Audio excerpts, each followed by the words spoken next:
Hi, this is Dave. Hey, have you ever asked questions about the institutional church?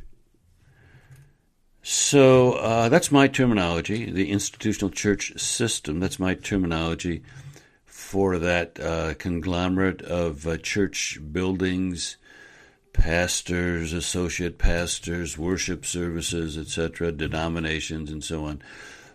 Seminaries, the whole conglomeration of stuff around the institutional church. Have you ever questioned that?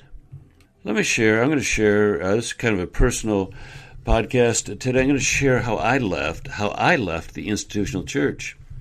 I was converted to Christ at age 24, and my spiritual trajectory after that was probably pretty much like a lot of other folks. I meshed into the church culture quickly and fell into the expected routine of attendance 3 times a week, Sunday morning, Sunday evening, and Wednesday evening. I grew quickly, and since I was educated to be a teacher, I soon found myself teaching Sunday school classes, at first for teenagers and later for adults. And while I didn't recognize it at the time, the seeds of discontent with the institutional church system were being sown even then. I remember looking at considering the subject of alcohol use in the Bible in the teenage class, and concluding that the Bible doesn't condemn alcohol usage, but rather condemns drunkenness. Well, I got called in to face the elders on that one. Didn't matter what the Bible taught. I was told this church doesn't condone alcohol use. Interesting. Later, in teaching an adult class, I remarked that Colossians 3:22, quote, "Slaves, obey your earthly masters in everything, and do it, not only when their eyes on you and to curry their favor, but with sincerity of heart and reverence for the Lord." That verse, I believe, and I taught this, taught a principle that should be applied to employees and employers. Now, this congregation was in the northern suburbs of Detroit, and the elders were all union members at the auto factories. Again, I was told that the verse did not apply to them, that the union was the go-between, and they had to follow the dictates of the union, regardless of what the Bible said. At one time, the congregation to which we belonged was between pastors, and I taught the adult Sunday school class. Now, put this into perspective.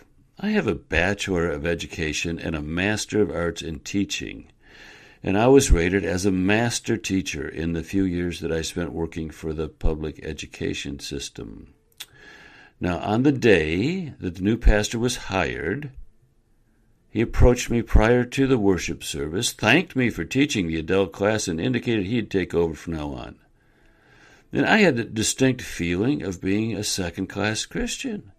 I was the B team, and now that the A team had arrived, I was relegated to the bench. So that was in Detroit. When we moved to Grand Rapids, we found a small independent congregation. We were soon sucked into major roles. I began teaching the adult Sunday school class, and Colleen, my wife, took over the crisis counseling. And within a few months, I was made an elder. And this story, by the way, is told in much more detail in my book, Is the Institutional Church Really the Church? I'll put a link to that book in the show notes. Anyway, if you want to read the details, that's where it is. Now, the short story is that the pastor announced at a meeting of elders one day that, quote, "We were going to be part of a family event. We could either birth a new congregation or be part of a nasty divorce. The choice was up to us." Well, it seemed that he had been maneuvering behind the scenes to create a split-off congregation with him as the, quote, "hub of the wheel," and had a third of the congregation ready to follow him. That was on Thursday. On Sunday, they were gone. Now, at this point in my life, that was the most underhanded, manipulative, and deceitful thing that I had ever experienced. That is, until we trusted a couple of missionaries. Now, this story, again, is told in more detail in another one of my books, The Heart of a Christian Salesperson. Again, I'll put that link in show notes, The Heart of a Christian Salesperson. So during these years, Colleen and I made 10 self-funded short-term mission trips to South Africa. And we associated with a missionary there, and we taught leadership and development to the itinerant churches. And the short story is that we were set up, we were manipulated, we were lied to, and we were lied about by two people who ran a small mission organization. And they did this all in the name of keeping the mission effort pure and untainted by a business person. It was the most manipulative, deceitful experience I'd ever have when these two, quote, missionaries set us up and lied to us and about us. So after that, the more I studied the issue, the more my Bible study was leading me to shun the institutional enterprise and look more favorably on house churches. And the more I studied the New Testament, the more I found the practices and organization of the institutional church system to be man-made. They're not at all what the Bible teaches. Shortly thereafter, we left that congregation and began looking for a house church. Eventually, we organized a house church and were part of that for 4 or 5 years. In this time, I came across the book entitled The Open Church by Jim Roots, and that opened my eyes to that house church movement. So for a number of years, Colleen and I were the Michigan representatives of the Open Church Ministry. We held a couple of statewide conferences and helped a number of house churches start around the state. Then eventually that organization ceased to exist. We started looking for a church to attend. In the next couple of years, we probably visited 10 to 30 churches in Grand Rapids, and sometimes it was just a one-time visit, and others would last for a few months. We'd stick there for a couple months, and none of them seemed to fit. Eventually, we stopped looking, concluding that it was not the individual church that was the problem, it was the institutional church system itself. Now, that was over a decade ago. I have not been back to an institutional church since then, and I honestly cannot imagine any circumstances in which I would. Since leaving the institutional church system, my spiritual life has actually transformed.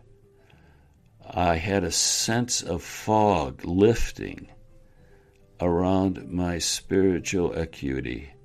I see things now that I never saw before. I have more and closer relationships with mature Christians than at any time in my life.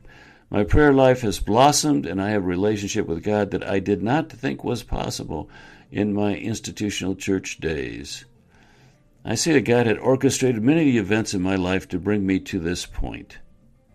And as a writer, I felt compelled to write about not only the institutional church, but the paradigms that hinder our spiritual growth in so many ways, and of which we are generally unaware. I have written 10 business books previously, and several of them have found worldwide markets. In addition to a blog in this podcast series, I've written these books for Christians. Is the institutional church really the church? The Heart of a Christian Salesperson, and my most recent book, The Good Book on Business. I spend much of my time encouraging others to question their beliefs that keep them in the institutional church and helping business people transform their business into kingdom entities. Leaving the institutional church for me was a watershed moment and a huge step forward in my growth as a Christian. Over the years, I've come across others, a handful of others, who feel the same way and have had the same experience. This idea of a fog lifting around your spiritual antenna is a very common metaphor that people use as they explain the feelings they had when they left the institutional church. I'm going to put links to the 3 books. Is the Institutional Church Really the Book? I really strongly recommend that. The Heart of a Christian Salesperson. And my most recent book, The Good Book on Business, which is just exactly what it says, a book about what the Bible has to say about business. If you're at all interested, your views on business will never be the same. Okay? I'll put those links in the show notes. That's it. We're done. Bye-bye.